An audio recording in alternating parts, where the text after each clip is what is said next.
Hi friends, ನಾನಿವತ್ತು ನಿಮಗೆ ಗೋಬಿ ಮಂಚೂರಿ ಯಾವ ರೀತಿ ಮಾಡೋದು ಅಂತ ತಿಳಿಸ್ಕೊಡ್ತಾ ಇದ್ದೀನಿ. ಮೊದಲಿಗೆ ಇವಾಗ ಆ ಪಾತ್ರೆಗೆ ಸ್ವಲ್ಪ ಬಿಸಿನೀರು ಉಪ್ಪು ಹಾಕಿ ಎತ್ತಿಟ್ಕೊಂಡಿದ್ದೀನಿ. ಇವಾಗ ಒಂದು ಪಾತ್ರೆಗೆ ನಾನಿಲ್ಲಿ ಮೈದಾ ಹಸಿಟ್ಟನ್ನ ಹಾಕೊತಾ ಇದ್ದೀನಿ. 3 ಟೇಬಲ್ ಸ್ಪೂನಷ್ಟು ಮೈದಾ ಹಸಿಟ್ಟನ್ನ ಹಾಕೊತಾ ಇದ್ದೀನಿ. ಮತ್ತು 1 ಟೇಬಲ್ ಸ್ಪೂನಷ್ಟು ಇದು ಹಾಕೊತಾ ಇದ್ದೀನಿ ಅಕ್ಕಿ ಹಿಟ್ಟನ್ನ. ಮತ್ತು ಅಚ್ಕಾರದ ಪುಡಿ, ಮೆಣಸಿನ ಪುಡಿ, ರುಚಿಗೆ ತಕ್ಕಷ್ಟು ಉಪ್ಪು, ಖಾರದ ಪುಡಿ ಬಂದುಬಿಟ್ಟು ಸ್ವಲ್ಪ ಕಲರ್ ಇರಲಿ ಅಂತ ನಾನು ಖಾರದ ಪುಡಿನ ಹಾಕೊತಾ ಇದ್ದೀನಿ. ಸ್ವಲ್ಪ ನೀರು ಹಾಕ್ಬಿಟ್ಟು ಇದನ್ನು ಚೆನ್ನಾಗಿ ಮಿಕ್ಸ್ ಮಾಡ್ಕೋಬೇಕು. ಸ್ವಲ್ಪ ನೀರು ಹಾಕ್ಬಿಟ್ಟು ಇದನ್ನು ಚೆನ್ನಾಗಿ ಗಂಟುಗಳು ಇಲ್ಲದೆ ಮಿಕ್ಸ್ ಮಾಡ್ಕೋಬೇಕು. ಇವಾಗ ಚೆನ್ನಾಗಿ ಇದನ್ನು ಮಿಕ್ಸ್ ಮಾಡ್ಕೊಂಡಾಗಿದೆ. ಈ ಥರ ಪೇಸ್ಟ್ ಆದರೆ ಸಾಕು. ಇವಾಗ ನೆಕ್ಸ್ಟ್ ಪ್ರೋಸೆಸ್ ಬಂದುಬಿಟ್ಟು ನೋಡೋಣ. ಇವಾಗ ನಾವು ಏನು ಬಿಸಿನೀರಲ್ಲಿ ಉಪ್ಪು ಹಾಕ್ಬಿಟ್ಟು ಇಟ್ಟಿದ್ವಲ್ಲ ಗೋಬಿನ, ಇವಾಗ ಅದಕ್ಕೆ ನಾವೇನು ಪೇಸ್ಟ್ ಮಾಡಿರ್ತೀವಲ್ಲ ಅದಕ್ಕೆ ಹಾಕ್ಬಿಟ್ಟು ಚೆನ್ನಾಗಿ ಇದನ್ನು ಮಿಕ್ಸ್ ಮಾಡ್ಕೋಬೇಕು. ಈ ಶ್ರಾವಣ ಮಾಸ ಬಂದುಬಿಟ್ರಂತೂ ನಾನ್ ವೆಜ್ ಬದಲು ಆಲ್ಟರ್ನೇಟಿವ್ ಗೋಬಿ ಮಂಚೂರಿ ಆಗಲಿ, ಪನ್ನೀರ್ ಆಗಲಿ, ಮಶ್ರೂಮ್ ಆಗಲಿ ತುಂಬಾ ಜಾಸ್ತಿ ಹೆಚ್ಚು ಅಡುಗೆಗಳು ಬಳಸ್ತಾರೆ. ಇವಾಗ ಚೆನ್ನಾಗಿ ಇದನ್ನು ಮಿಕ್ಸ್ ಮಾಡ್ಕೊಂಡಾಗಿದೆ. ಇಷ್ಟಾದರೆ ಸಾಕು. ಸ್ವಲ್ಪನೇ ಹಿಟ್ಟುಗಳು ಅಂಟ್ಕೊಂಡಿದ್ರೆ ಸಾಕಷ್ಟೇ ಇದು. ಇವಾಗ ಒಂದು ಬಾಣಲೆಗೆ ಎಣ್ಣೆ ಹಾಕಿದ್ದೀನಿ. ಆಲ್ರೆಡಿ ಎಣ್ಣೆ ಕೂಡ ಕಾದಿದೆ. ಇವಾಗ ನಾವೇನು ಕಲಸಿರ್ತೀವಲ್ವ ಅದನ್ನು ಹಾಕೊಳ್ಳೋಣ. ಗೋಬಿನ ಹಾಕೊಳ್ಳೋಣ. ಒಂದೊಂದೇ ಗೋಬಿಗಳನ್ನ ಇಲ್ಲಿ ಹಾಕೊತಾ ಇದ್ದೀನಿ. ಹಾಕ್ಬಿಟ್ಟು ಚೆನ್ನಾಗಿ ಇದನ್ನು ಫ್ರೈ ಮಾಡ್ಕೋಬೇಕು.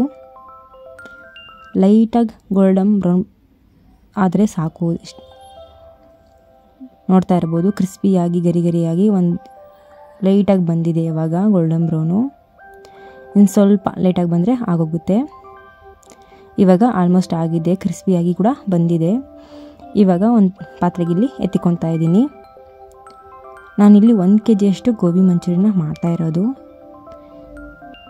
ಇವಾಗ ಎಲ್ಲನೂ ಗೋಬಿ ಮಂಚೂರಿನ ಫ್ರೈ ಮಾಡಿ ಇಟ್ಕೊಂಡಿದ್ದೀನಿ. ನೋಡಿ, ಇಷ್ಟಾಗಿದೆ. ಇದು ನೋಡಿದ್ರೆ ಜಾಸ್ತಿ ಇರೋ ಥರ ಕಾಣುತ್ತೆ. ಎಣ್ಣೆಲಿ ಫ್ರೈ ಮಾಡಿದ್ರೆ ಅಂತೂ ಇದು ಸ್ವಲ್ಪನೇ ಆಗೋದು. ಇವಾಗ ಒಂದು ಪ್ಯಾನ್ಗೆ ನಾನು ಅದೇ ಎಣ್ಣೆನ ಹಾಕೊತಾ ಇದ್ದೀನಿ. ಇಲ್ಲಿ 2 ಟೇಬಲ್ ಸ್ಪೂನಷ್ಟು ಎಣ್ಣೆನ ಹಾಕ್ಕೊಂಡಿದ್ದೀನಿ. ಇಲ್ಲಿ ಬೆಳ್ಳುಳ್ಳಿನ ಇಲ್ಲಿ ಹಾಕ್ಕೊಂಡಿದ್ದೀನಿ. ಸ್ವಲ್ಪ ಸಣ್ಣಕ್ಕೆ ಹೆಚ್ಚಿಬಿಟ್ಟು ಬೆಳ್ಳುಳ್ಳಿನ ಹಾಕ್ಕೊಂಡು ಫ್ರೈ ಮಾಡ್ಕೋಬೇಕು. ಚೆನ್ನಾಗಿ ಫ್ರೈ ಆಗಿದೆ ಇದು. ಇವಾಗ ಇಲ್ಲಿ ಸಣ್ಣಗೆ ಹೆಚ್ಚಿರುವಂಥ ಈರುಳ್ಳಿನ ಹಾಕ್ಕೊತಾ ಇದ್ದೀನಿ. ಹಾಕ್ಬಿಟ್ಟಿದ್ದು ಲೈಟ್ ಗೋಲ್ಡನ್ ಬ್ರೌನ್ ಬರೋವರೆಗೂ ಸ್ವಲ್ಪ ಫ್ರೈ ಮಾಡ್ಕೋಬೇಕು. ಹಸಿ ವಾಸನೆ ಹೋಗೋವರೆಗೂ ಇದನ್ನು ಫ್ರೈ ಮಾಡ್ಕೋಬೇಕು. ಇಲ್ಲಿ ಸ್ವಲ್ಪ ಖಾರವಾಗಿರಲಿ ಅಂತ ನಾನಿಲ್ಲಿ ಚಿಲ್ಲಿ ಪೇಸ್ಟ್ನ ಹಾಕ್ಕೊತಾ ಇದ್ದೀನಿ. ಬೇಕಂದರೆ ನೀವು ಚಿಲ್ಲಿ ಸಾಸ್ ಕೂಡ ಹಾಕ್ಕೋಬೋದು. ಹಾಕ್ಬಿಟ್ಟು ಚೆನ್ನಾಗಿ ಇದನ್ನು ಫ್ರೈ ಮಾಡ್ಕೊಳ್ಳಿ. ಚೆನ್ನಾಗಿ ಫ್ರೈ ಆಗಿದೆ. ಇವಾಗ ಕ್ಯಾಪ್ಸಿಕಮ್ನ ಹಾಕ್ಕೊತಾ ಇದ್ದೀನಿ. ಇದು ಕೂಡ ಸಣ್ಣಗೆ ಹೆಚ್ಕೊಂಡಿದ್ದೀನಿ. ಹಾಕ್ಬಿಟ್ಟು ಚೆನ್ನಾಗಿ ಇದನ್ನು ಫ್ರೈ ಮಾಡ್ಕೋಬೇಕು. ಕ್ಯಾಪ್ಸಿಕಮ್ ಹಾಕೋದಂದ್ರೆ ಟೇಸ್ಟೇ ಸ್ವಲ್ಪ ಡಿಫ್ರೆಂಟಾಗಿ ಬರುತ್ತೆ. ಇವಾಗ ಇಲ್ಲಿ ರೆಡ್ ಚಿಲ್ಲಿ ಸಾಸ್ನ ಹಾಕ್ಕೊತಾ ಇದ್ದೀನಿ. ಇಲ್ಲಿ 2 ಟೇಬಲ್ ಸ್ಪೂನಷ್ಟು ರೆಡ್ ಚಿಲ್ಲಿ ಸಾಸ್ನ ಹಾಕ್ಕೊತಾ ಇದ್ದೀನಿ. ನಿಮ್ಗೆ ಖಾರ ಬೇಕು ಅಂದರೆ ಸ್ವಲ್ಪ ನೀವು ಜಾಸ್ತಿನೇ ಹಾಕೋಬೋದು. ಇವಾಗ ಡಾರ್ಕ್ ಸೋಯಾ ಸಾಸ್ನ ಹಾಕ್ಕೊತಾ ಇದ್ದೀನಿ. ಅದು ಕೂಡ ಸೇಮ್ 2 ಟೇಬಲ್ ಸ್ಪೂನಷ್ಟು ಇಲ್ಲಿ ಹಾಕ್ಕೊತಾ ಇದ್ದೀನಿ.